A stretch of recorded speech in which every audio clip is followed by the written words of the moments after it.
Fitbit's Charge 5 has been very excitedly received because it is arguably one of their best ever fitness trackers, and it's very interesting how compact and powerful it is despite its very small size, which you can see is really thin and very compact. Let's pop that out and take a look at it. What's quite interesting is how many of the features in the more expensive Versa and Sense devices are packed into this one. Personally, I prefer a smaller, thinner fitness tracker because I often wear it on my right wrist because I like to wear a watch as well, an old-fashioned analog watch, as my son calls it.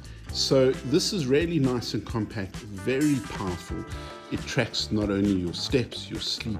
It has an oximeter which measures the oxygen in your blood, very important in these days of COVID, less so with the Omicron strain, but still a very important indicator. But what I really like about it is just how compact it is. Just look at the size of it. Will go very easily on your wrist. Isn't as big as a watch or on the other wrist.